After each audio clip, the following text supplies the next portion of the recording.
vós, Senhor, que eu dirijo a minha prece, e de manhã já me escutais. Desde cedo eu me preparo para vós e permaneço à vossa espera. Graça e paz, cara amiga, caro amigo que acompanha diariamente a nossa meditação sobre a Palavra de Deus no Santo Evangelho, nesta quarta-feira da 14ª semana do Tempo Comum. É uma alegria você por aqui, é uma alegria ter a sua presença na hora dessa meditação. Sim, a você eu dirijo essa minha saudação matinal. Quem sou eu?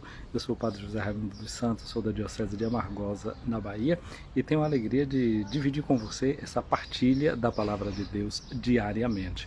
Hoje nós vamos começar a ler o capítulo 10º do Evangelho segundo Mateus. Esse capítulo, nele nós encontramos naquela forma como Mateus organizou o seu Evangelho. Eu já disse isso para você, né? Mateus organiza o seu evangelho em 5 grandes discursos de Jesus. O número 5 é um número muito precioso para os judeus. E ao que parece, esse evangelho de Mateus foi escrito para uma comunidade de cristãos que são vindos do judaísmo. Então Mateus usa uma técnica que é de aproximar a figura de Jesus de um grande líder que eles tiveram. O povo de Israel teve, que é Moisés. Através de Moisés, a palavra chegou para o povo de Israel. A lei foi dada através de Moisés. A graça nos é dada através de Jesus Cristo, vai dizer São João no prólogo do seu Evangelho. Então, Mateus usa essa técnica. Ele dispõe, por exemplo, já do Evangelho de Marcos, que já tinha sido escrito, e de uma outra fonte que se diz a fonte Quelle, que é a palavra que significa a fonte que, e que eles usam, que seguramente tinha muitos contos, muitos fatos da vida de Jesus, palavras da vida de Jesus. Então Mateus usa desse material, e de um material que era chamado também de proto-evangelho, que fala da infância de Jesus, que Lucas também usa para falar da infância de Jesus. Então eram materiais que já tinham sido escrito, elaborado, e Mateus elabora todo o material do seu evangelho a partir desses instrumentos que ele tem. E ele conta o seu evangelho assim, com essa técnica de mostrar 5 grandes discursos de Jesus.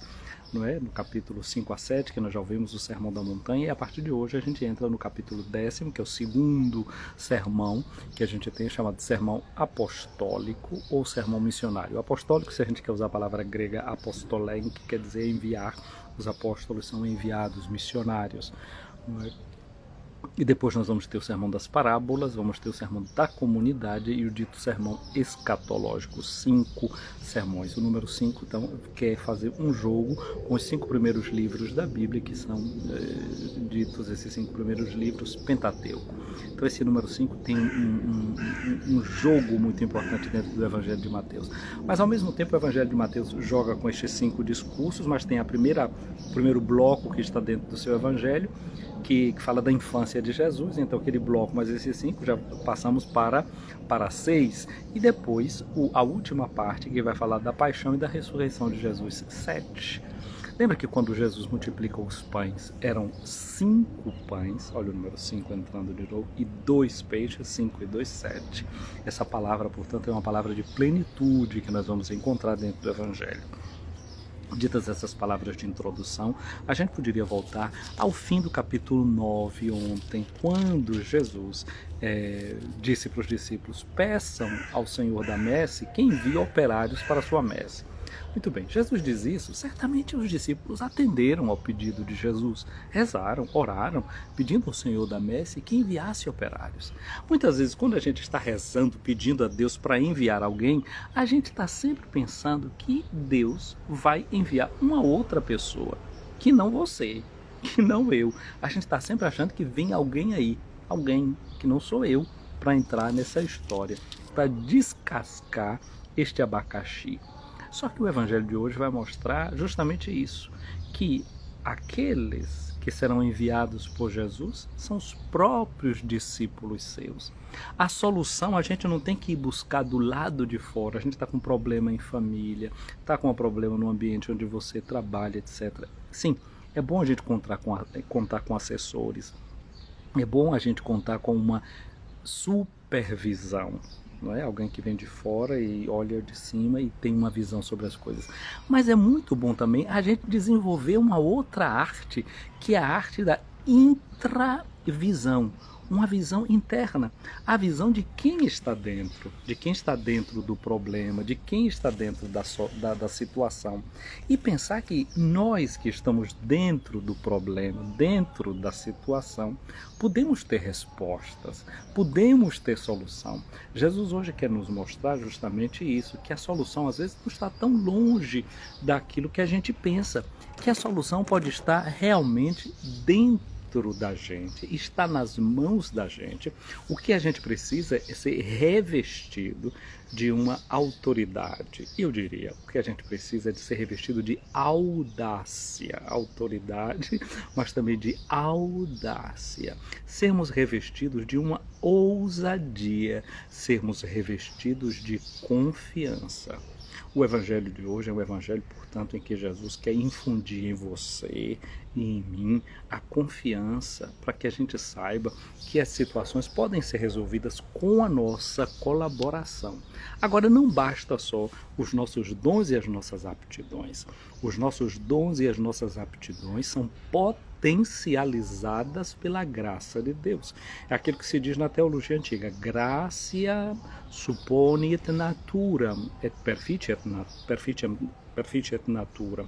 A graça supõe a natureza, mas ao mesmo tempo ela potencializa a natureza, ela aperfeiçoa a nossa natureza, aperfeiçoa os nossos dotes, e os nossos dotes vão sendo aperfeiçoados na medida em que a gente vai resolvendo problemas, na medida em que a gente vai enfrentando situações, na medida em que a gente não se acovarda, na medida em que a gente bate de frente com o problema, sem fugir dele, encarando, olhando nos olhos. Isso dá medo muitas vezes, mas é preciso, é justamente por aí.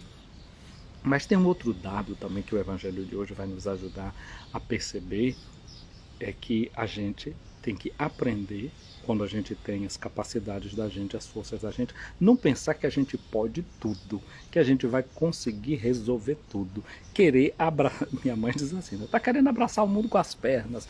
Não é por aí. A gente não pode tudo, a gente não resolve tudo, daí a coisa da colaboração. Jesus ele veio para anunciar o reino de Deus, mas olha o que é que ele faz? Ele chama colaboradores, ele envolve outras pessoas, são os apóstolos que ele envia. Então a gente vai aprender com Jesus hoje a arte da colaboração, a arte da condivisão das tarefas. Eu sozinho não dou conta de resolver todas as coisas. Eu tenho que saber pedir ajuda. Eu tenho que saber contar com colaboradores. E não pensar que aquele que vai colaborar comigo tem que ser perfeito. É gente com imperfeição. Jesus chamou gente com limites. Então, confiança mesmo dentro dos limites que você tem e que os outros também têm. A gente pede a colaboração não é de gente perfeita, é de gente com imperfeição. E às vezes é de gente até com tensões entre elas, não é? E uma outra coisa que Jesus então pediu essa colaboração, mas uma outra coisa que Jesus nos ensina no dia de hoje, sabe o que é? É priorizar, aprender a eleger prioridades. Jesus que elegeu os discípulos, portanto se trata de uma eleição no dia de hoje. Então você também vai votar esse ano, não é verdade? Nós vamos votar esse ano. Então nós não devemos sair procurando gente perfeita.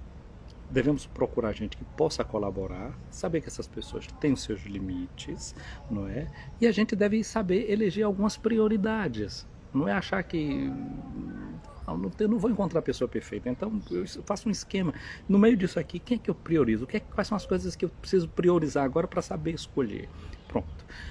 E Jesus então ensina também a mim e a você que somos revestidos com o seu poder, com a sua graça, que a gente não dá conta de tudo, mas que a gente tem que saber priorizar o que é que a gente tem para fazer. O que é que a gente faz em primeiro lugar. Depois ter essa consciência dessa gradualidade na própria missão. Enfrentando as coisas, tendo prioridades e depois sabendo que a gente vai crescendo no compromisso, porque vai crescendo na força e na capacidade de resolver problemas.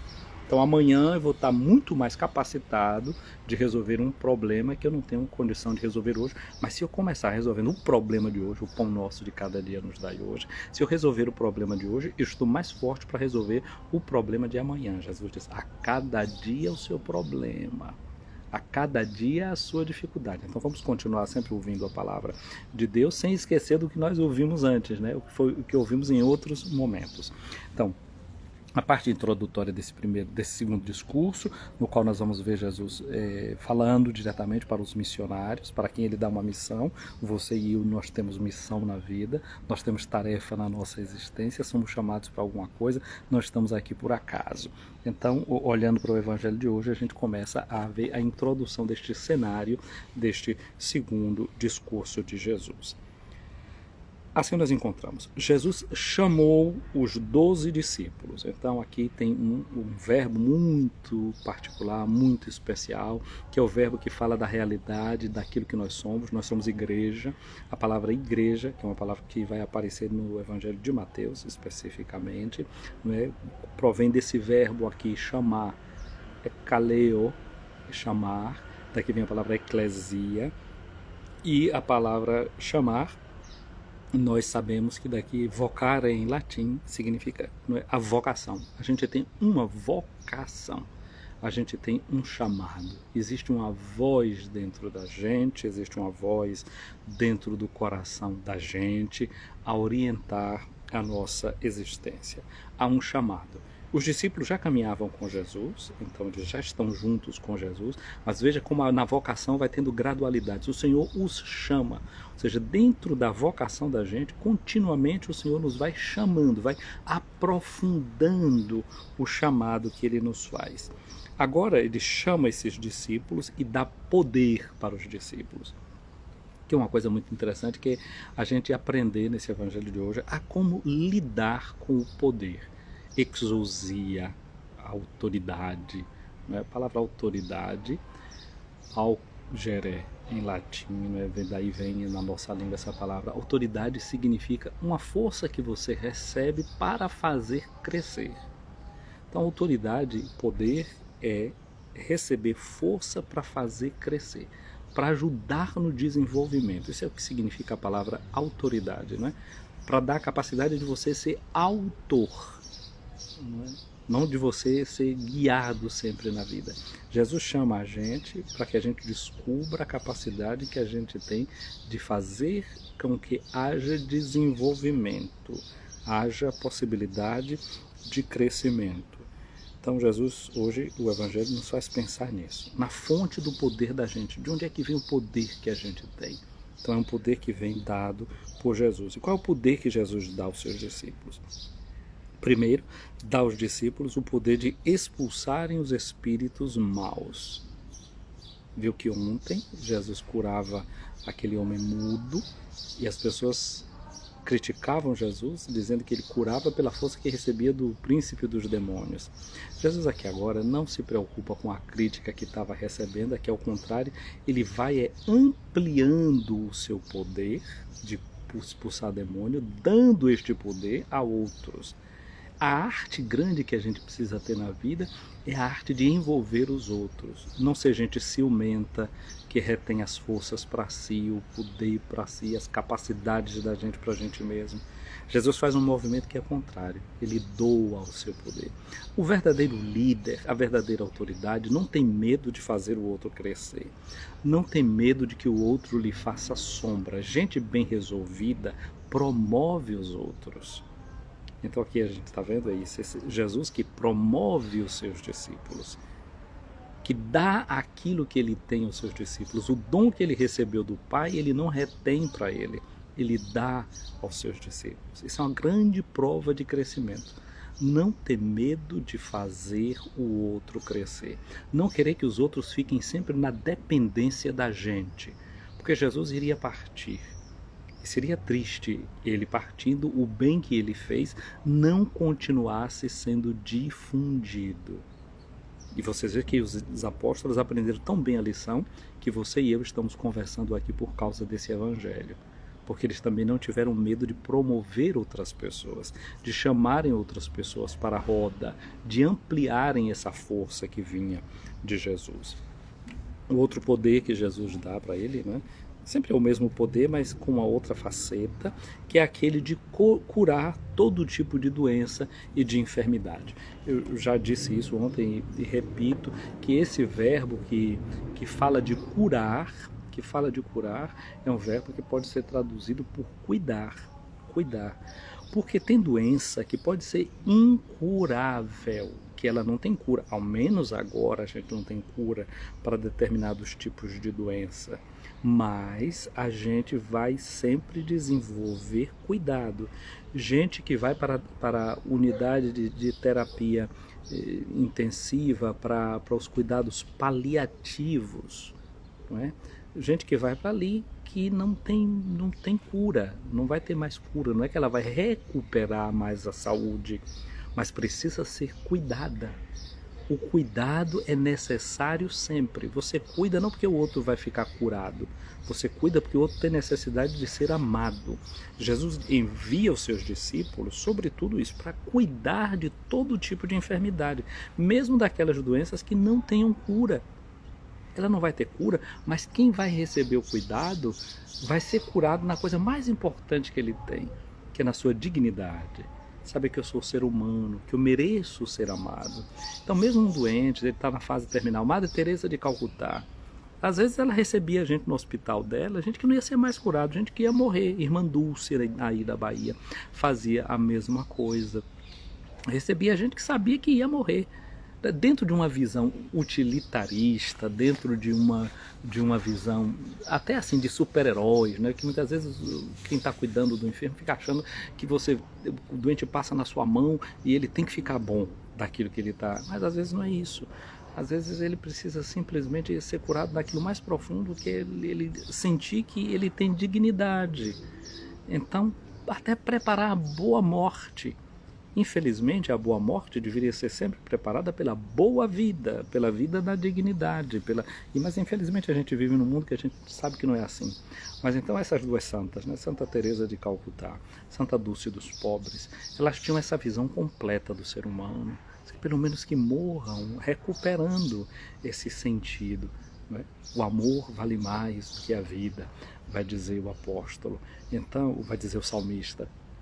Então esse doente que chega quase que, digamos assim, em fase terminal, mas que ele descobre o amor, ele descobriu tudo, mesmo que seja por breves momentos de vida, mesmo que seja por um dia, 2 dias, 3 dias, mas você saber que foi abraçado, foi amado, foi querido, alguém olhou para você sem sentir nojo, alguém olhou para você sem tapar o nariz, pela situação, quem sabe, né, de exalar mau odor que você poderia estar trazendo naquele momento.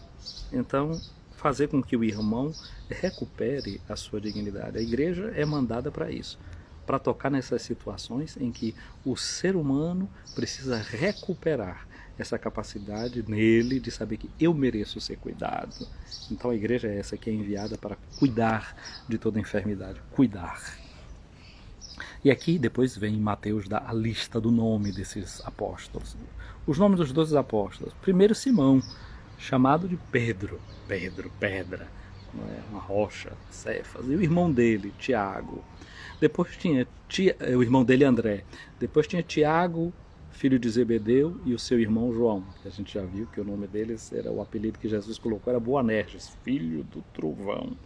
Depois veio Bartolomeu, Tomé e Mateus, cobrador de impostos. Olha só, um cobrador de imposto era alguém que colaborava com o poder romano, cobrando taxas do povo e passando para o Império Romano. Então era alguém que era um colaboracionista do poder romano. Ele, um cobrador de imposto, não era bem visto pelo povo. Era visto como um pecador público, a gente já viu a vocação dele. Ele foi chamado por Jesus e agora a gente está vendo aqui que ele está sendo enviado para cuidar dos outros, para expulsar os demônios. Olha como Jesus transformou esse homem, né? De um colaboracionista desse poder que dominava e destruía o povo, agora ele é enviado como um cuidador do povo, como um cuidador da gente. Mas era uma pessoa que era odiada. pelas pessoas. Então esse homem que era odiado, Jesus agora o envia como apóstolo do amor e do interesse pelo outro. Depois vem Tiago, filho de Alfeu, e Tadeu. Simão o Zelota.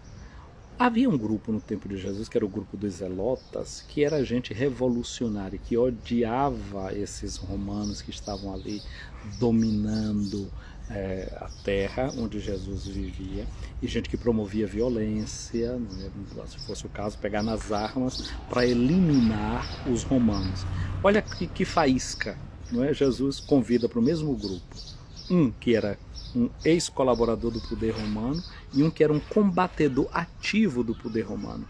Veja como dentro da igreja essas coisas que são posições opostas são colocadas juntas. Jesus não escolhe gente que tenha tudo o pensamento certinho, tudo no mesmo lugar, pensando, tendo o mesmo tipo de visão aqui, esse mesmo foco. Não. O reino de Deus deve nos ajudar a gente se congregar. Vejam aqui essas diferenças que tem, quem são os colaboradores de Jesus, a quem Jesus convida para ser líder, para encaminhar, para cuidar desse povo que é como ovelha que não tem pastor.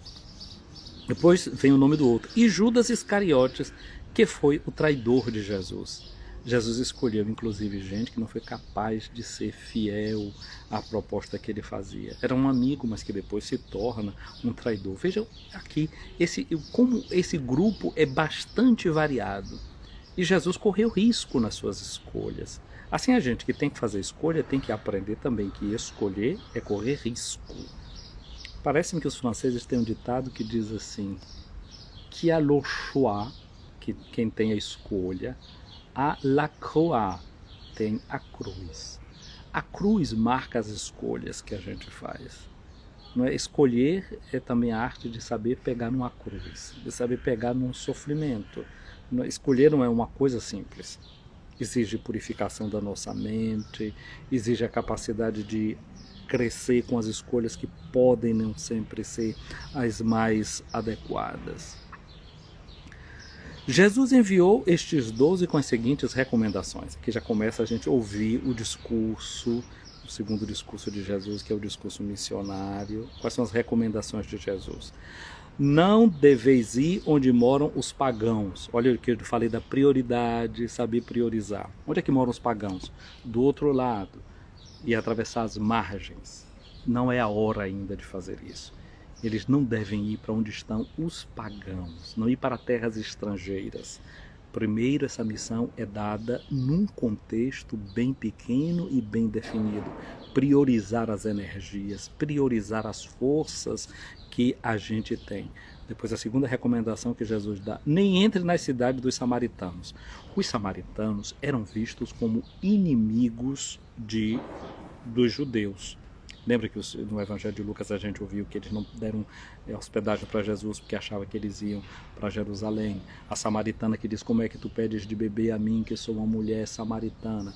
Portanto, tem certos momentos na vida que a gente tem que saber priorizar. Então não ir atrás porque agora recebeu o poder, já ir todo encantado: o Senhor nos deu poder, vamos direto para os pagãos e aí converter esses pagãos todos. Ou ir para os inimigos, como quem vai mostrar a força que a gente tem para esses inimigos da gente, ver que o reino de Deus já chegou, que a gente está aqui, vamos por meio deles. Então tem cuidado com a presunção da gente, com a petulância da gente, porque a gente recebeu força de Deus, porque a gente tem certas habilidades, a humildade no uso do dom que a gente recebeu. Não ir para atrás dos pagãos, ir para muito distante, nem provocar lá os inimigos. Vai chegar um momento que eles vão para Samaria, vão evangelizar Samaria e vão fazer isso muito bem, mas ainda não está na hora. Saber esperar a hora certa, a hora de Deus. Aí Jesus diz o que é que eles devem fazer: ir diante as ovelhas perdidas da casa de Israel. Antes de começar a olhar para fora, de querer sair pregando para os outros e resolver os problemas dos outros, às vezes é assim, né? Começa, eu aprendi uma técnica, uma coisa, e a gente quer logo, não é, sair e dar diagnóstico dos outros. Eu me lembro que eu fiz um retiro uma vez chamado Eneagrama, O Enneagrama fala de uma espécie de tipologia, de conhecimento da personalidade, disso, daquilo outro. E a freira que orientou o nosso retiro, a primeira coisa que ele disse, olha, a primeira coisa que vocês tenham cuidado é não sair por aí querendo catalogar os outros. Não é? Ou então, uma vez eu fiz um outro curso de psicopedagogia e a gente estudava a psicologia do anormal. Não é? Aí a gente vai vendo os problemas, quem é o neurótico, o psicótico, isso, aquilo. Você tenha muito cuidado para não sair por aí catalogando os outros, querendo estar dando diagnóstico dos outros. Né? Até porque a gente não estava sendo preparado, isso era uma forma de ter um conhecimento básico. Então, esse cuidado que a gente precisa ter de se resolver primeiro. Não sair por aí querendo dar pitacos no meio. Veja, até os psicólogos, né? Eles, quando vão sendo formados, depois eles vão sendo sempre supervisionados. É só depois da supervisão, né, como diz os lacanianos, é que eles recebem o passe, que eles recebem a possibilidade de cuidar dos outros. Então, aqui a missão aqui que Jesus está dando é uma missão supervisionada. Eu falei de supervisão antes, de intravisão também, né? Uma coisa supervisionada. A gente sabia que a gente não está logo pronto porque recebeu, não é? Às vezes eu converso muito com colegas aqui, padres, e falando assim, não é que muitas vezes quando a gente sai do seminário parece que a gente já está pronto, vai logo para uma paróquia, não sei o quê, e a gente precisa da supervisão. Gostei muito do tempo que vivi como missionário na Alemanha, de ver, por exemplo, um padre era ordenado, até hoje eles fazem esse negócio, 5 anos trabalhando com supervisão e intravisão. Depois de passados os 5 anos que você já é padre, de um trabalho supervisionado, não é que vão confiar para você uma missão maior, uma tarefa maior no interior da diocese. Então a gente sabe que existem passos que são a gradualidade, não é? No acompanhamento. Então Jesus hoje nos ensina essa arte também da gradualidade missionária. Capítulo 28 de Mateus, depois nós vamos encontrar Jesus, o ressuscitado, vai mandar que os discípulos vão por todo mundo e pregue o evangelho. Estarei com vocês todos os dias. Todo poder me foi dado no céu e da terra. Dá esse poder para os apóstolos. Depois eles vão para todo canto e o evangelho chegou onde a gente está. Não é? Mas isso foi gradualmente, foi tendo acompanhamento. Então Jesus ensina para nós hoje essa arte de acompanhar, de supervisionar, de confiando com gradualidade. E de a casa perdida, de primeiro as ovelhas perdidas da casa de Israel. Jesus via que eles eram como ovelhas que não tinham pastor, que faltava liderança. Então a gente começa treinando ser líder de quem está perto da gente, ter cuidado de quem está perto da gente. Talvez tenha uma situação aí perto de você que você possa se aproximar, dentro da sua casa, dentro da sua família, dentro da academia que você frequenta, dentro da sua clínica, não é? Dentro do hospital, da cadeia que você trabalha, na empresa de limpeza pública, onde você está no seu lugar, no seu escritório contábil de advocacia, sei lá, onde você está na Câmara de Vereadores, ou dos deputados, ou no Senado, onde você estiver que está me ouvindo, que está recebendo essa mensagem, né? Começa com o pequeno, começa com o básico, com quem está perto de você, mostrando esse interesse genuíno, não é, de libertar o irmão e a irmã. Aí pronto, vai essa ovelha. E você tem que fazer o quê? Pelo caminho, assim, enquanto você caminha, anuncia o evangelho. Não precisa fazer uma reunião específica e um culto para fazer evangelho. Não, Jesus está dizendo assim, é caminhando. O evangelho foi anunciado assim, como ele fez com os 2 discípulos de Emaús. Não fez nada de estranho, caminhando, conversando no dia a dia, não é? Discutindo alguma coisa, enquanto a gente está trabalhando ali com a pessoa, um ouvido aberto para ter sensibilidade de perceber a história, de perceber as coisas, enquanto a gente caminha, enquanto a gente anda. É na estrada que a gente faz a evangelização. E olha só como é que Jesus pede também para fazer, para anunciar. E o que é que a gente tem que anunciar? O reino dos céus está próximo. Então você olha na vida da pessoa e vê que o reino de Deus está perto dela, enxergar o reino que está ali. O reino que já chegou. Quando Jesus depois vai falar com aquele homem que ele fala o que é que deve fazer para a vida eterna, que Jesus conversa com ele, depois Jesus, eu vejo que você não está longe do reino. Então é justamente mostrar para cada pessoa o quanto ela não está longe do reino, ou melhor, como o reino está perto dela.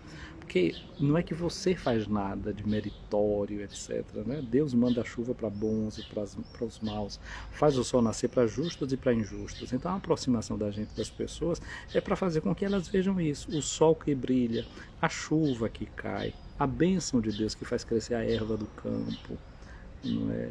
Que reveste a flor de beleza.